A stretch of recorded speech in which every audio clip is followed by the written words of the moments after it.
பிரித்தானியாவிலிருந்து தனது குடும்பத்துடன் விடுமுறையை கழிக்க சென்ற ஒரு தாய் கடவுச்சீட்டின் ஒரு முக்கிய விதிமுறையை கவனிக்க தவறியதால் விமானத்தில் ஏற அனுமதிக்கப்படாமல் திருப்பி அனுப்பப்பட்டுள்ளார்.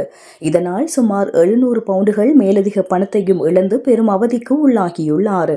எசெக்ஸ் பகுதியைச் சேர்ந்த 35 வயதுடைய பொலாஜி ஒமிசாடே என்ற சமூக பணியாளரும் உள்ளடக்க உருவாக்குனருமான தாய் தனது கணவர் மற்றும் 3 மகன்களோடு கிரீஸ் நாட்டுக்கு விடுமுறை பயணம் செல்ல திட்டமிட்டிருந்தார். இதற்காக லண்டன் கேட்விக் விமான நிலையத்திற்கு சென்றபோது அங்கிருந்த ஈசிஜெட் ஊழியர்கள் பொலாஜியின் கடவுச்சீட்டு விதிகளுக்கு முரணாக இருப்பதாக கூறி அவரை விமானத்தில் ஏற அனுமதிக்க மறுத்துவிட்டனர்.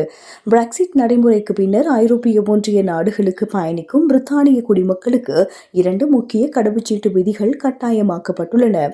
கடவுச்சீட்டு வழங்கப்பட்ட திகதி 10 வருடங்களுக்குள் இருக்க வேண்டும். ஐரோப்பிய ஒன்றியத்தை விட்டு வெளியேறும் திகதியிலிருந்து கடவுச்சீட்டில் இன்னும் குறைந்தது 3 மாதங்கள் செல்லுபடியாகும் காலம் மீதம் இருக்க வேண்டும்.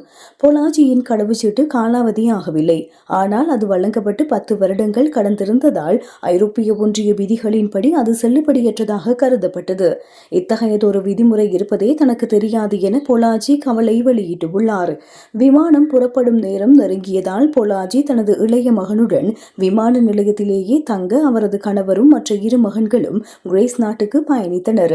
அதன் பின்னர் பொலாஜி அவசரமாக வேல்ஸ் பகுதிக்கு சென்று அங்குள்ள கடவுச்சீட்டு அலுவலகத்தின் ஒரு நாள் பிரீமியம் சேவை மூலம் புதிய கடவுச்சீட்டை பெற்றுள்ளார். அவசர கடவுச்சீட்டு கட்டணம், ஹோட்டல் தங்குமிடம், பயண செலவுகள் மற்றும் புதிய விமான டிக்கெட்டுகள் என அந்த குடும்பத்திற்கு 700 பவுண்டுகள் மேலதிக நஷ்டம் ஏற்பட்டுள்ளது. இறுதியாக விடுமுறை முடிவடைய 2 நாட்களே இருந்த நிலையில் அவர்கள் குடும்பத்துடன் இணைந்து கொண்டனர்.